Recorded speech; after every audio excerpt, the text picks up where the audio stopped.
you're lucky.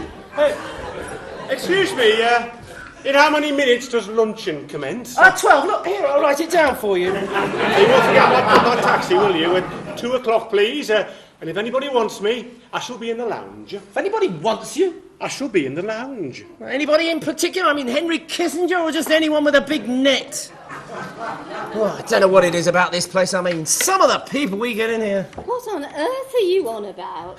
I wish you'd help a bit. You're always refurbishing yourself. What? Oh, never mind.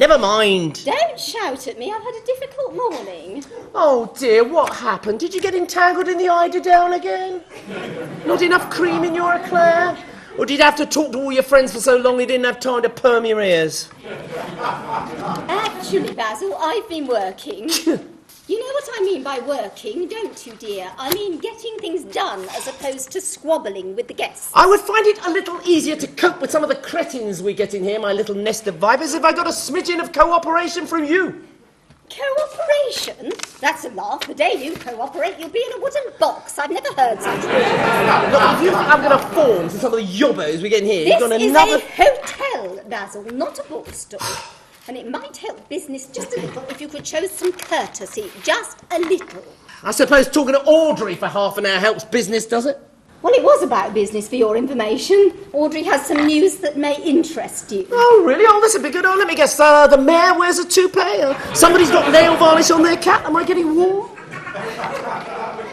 There are some hotel inspectors in town.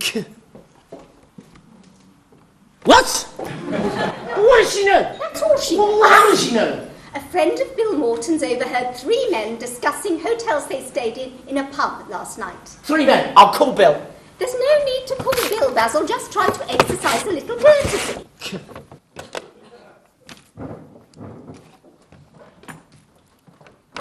Papers arrived yet, Fawlty? Not yet, Major. No. Sorry.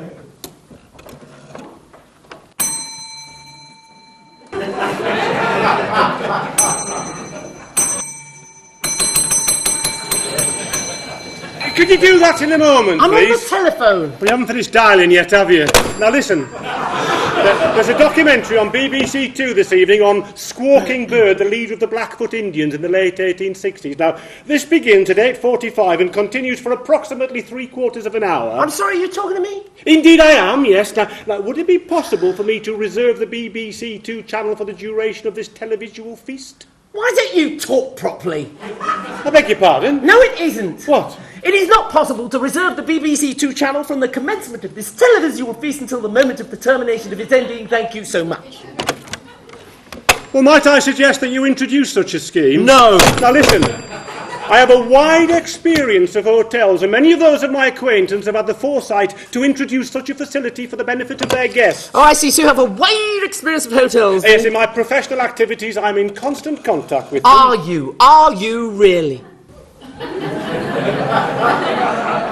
Well, look, would it be possible for me to hire a television set to watch the programme in the privacy of my own room? I beg your pardon? Do you have the facility to hire a television set to one of your guests? Good point. I'm glad you asked me that. Not as such, no. Ah. However, we do have plans to introduce such a scheme in the near future.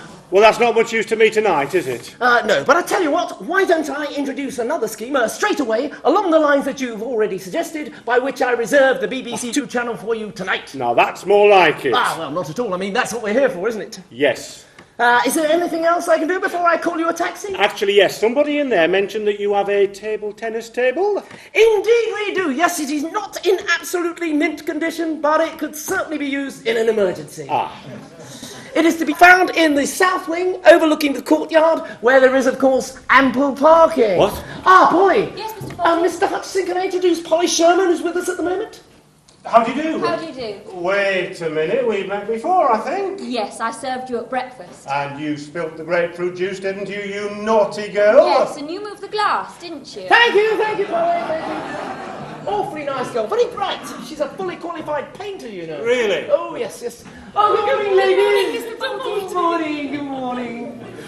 Yes, we do like to have girls of that calibre to help us out. It does add a certain... Well, would you care to partake of lunch? Oh, surely it's not yet time. Oh, goodness me, we don't let things like that worry us here. No fear, I mean, this is a hotel, not a bar stall.